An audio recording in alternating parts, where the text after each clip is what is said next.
లేపాలా, దానిలో ఉండేటువంటి మా సోదరులు లాంటి మంచి కార్యకర్తలు పార్టీ వదిలేసి వెళ్ళిపోతారేమో, కొంతమంది ఎమ్మెల్యేలుగా పనిచేసిన వాళ్ళు, మినిస్టర్లుగా పనిచేసిన వాళ్ళు అందరూ కూడా గమ్మున పడక గదికే పరిమితం అయిపోయారు. వీళ్ళందరూ బయట రావాలంటే ఏం చేయాలా? ఈ సర్వేల పేరుతో మనం వచ్చేస్తున్నాం అని చెప్పి మేకపోతు గాంభీర్యాన్ని ప్రదర్శించాలా? గత 5 సంవత్సరాలు చేసింది అదే కదా. నివురు గప్పిన నిప్పులాగా ఉన్నారు ప్రజలు.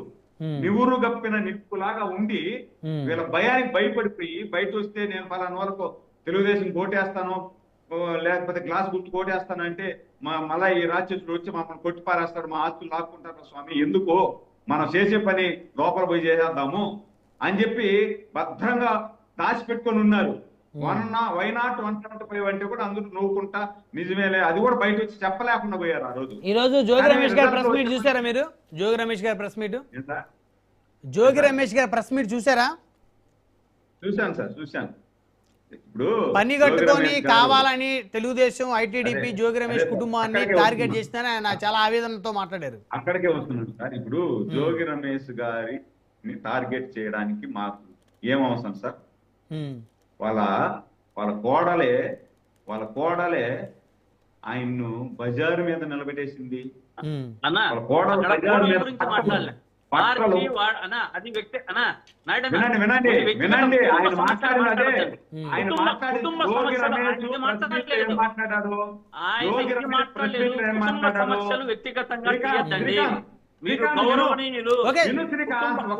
శ్రీకాంత్ గారు ఒక్క నిమిషం, అంటే వాళ్ళ పార్టీ మీద ఆరోపణ చేశారు కదా, అందుకని వారు ఏం చెప్తారు విందాం. జోగి రమేష్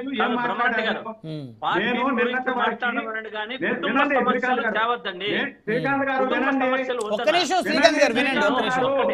శ్రీకాంత్ గారు వినండి. ఒకటి బ్రహ్మనాయుడు గారు ఆయన మాట్లాడింది పార్టీ మద్యం కేసులో బ్రహ్మనాయుడు ఒక్క నిమిషం మీరే మాట్లాడండి. ఆయన మద్యం కేసులో నన్ను ఇరికించి చేస్తున్నారన్నాడని చెప్పినాడు గాని కుటుంబ సమస్యను ఆయన మాట్లాడలేదు. దాన్ని తేవద్దండి అని చెప్తున్నా. మీటైనా నాదైనా చంద్రబాబు గారినైనా కుటుంబ సమస్యలు పద్ధతి కాదు అని చెప్తున్నా. బ్రహ్మనాయుడు గారు నేను నిన్నటి వరకు చాలా ఛానల్స్ జోగి రమేష్ గారి కుటుంబ వ్యవహారం మీద మాట్లాడడానికి నన్ను వ్యక్తిగతం అన్నా అది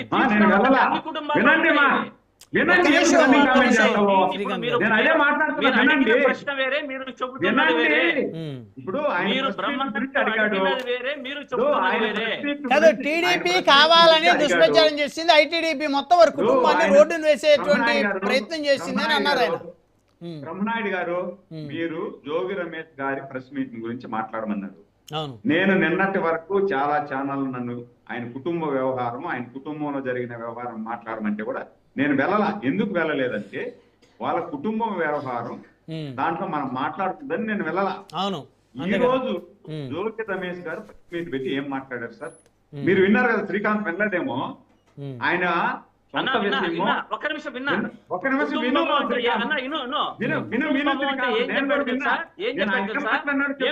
మాట్లాడినివ్వండి శ్రీకాంత్ గారు మాట్లాడినివ్వండి.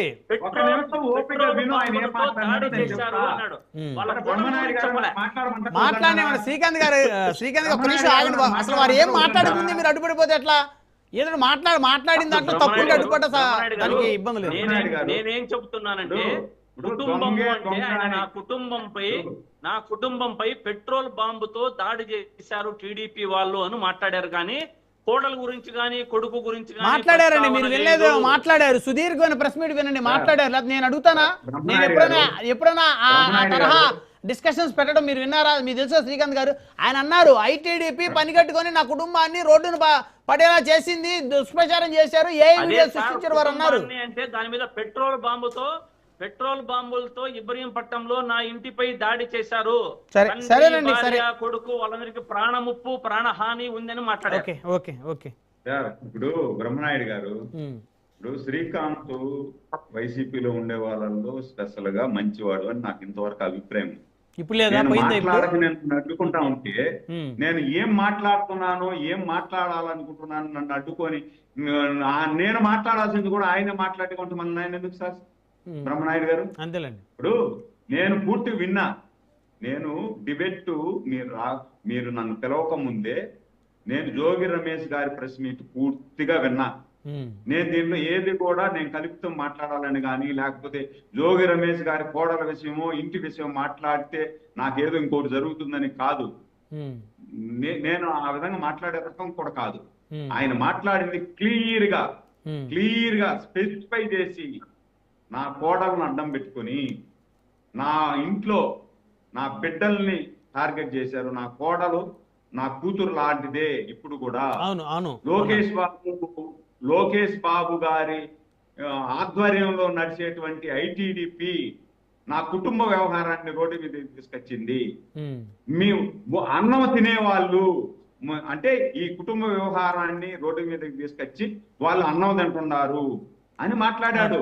అదే కాదు మాట్లాడిన ఆయన చంద్రబాబు నాయుడు గారు, లోకేష్ బాబు గారు నా ఇంట్లో జరిగేటువంటి విషయాలన్నింటినీ కూడా నా కోడల్ని వాళ్ళ ఆఫీస్కి పిలిపించారు, వాళ్ళ ఆఫీస్ లో మాట్లాడించారు అని కూడా మాట్లాడాడు. అని ఆయన మాట్లాడి ఆయన ఇంటి కూడా విషయాన్ని రోడ్డు మీద వేసుకొని మా మీద ఆరోపణ చేసేటప్పుడు మేము దానికి సమాధానం చెప్పుకోవాలి కదా. మేము ట్రోల్ చేయట్లా, మేము చెప్పుకోవాలా? కుటుంబ వ్యవహారం అని మేము కూడా గమ్మునే ఉన్నాం. మీరు ఒక ఆడబిడ్డని నిలువునా గొంతు కోసేసి ఆ బిడ్డను తీసుకొచ్చి పెళ్లి చేసి మీ అబ్బాయి దేనికి పనికిరాడని మీకు తెలుసు కదా. ఆ అబ్బాయి ఏం మాట్లాడినాడు మొన్న ఈ మధ్య ఒక 6 నెలల ముందు చంద్రబాబు నాయుడు గారు మానసిక రోగి అన్నాడు. చంద్రబాబు నాయుడు గారు శరీరం అంతా రోగాల మయం అన్నాడు. అది ఎన్నికలకు ముందు అండి, 2024 ముందు. అది ఈ మధ్య అదే సార్ ఎన్నికలకు ముందు కూడా అనుకోండి చంద్రబాబు నాయుడు రోగిష్టి రోగాల మయం అన్నాడు. పైన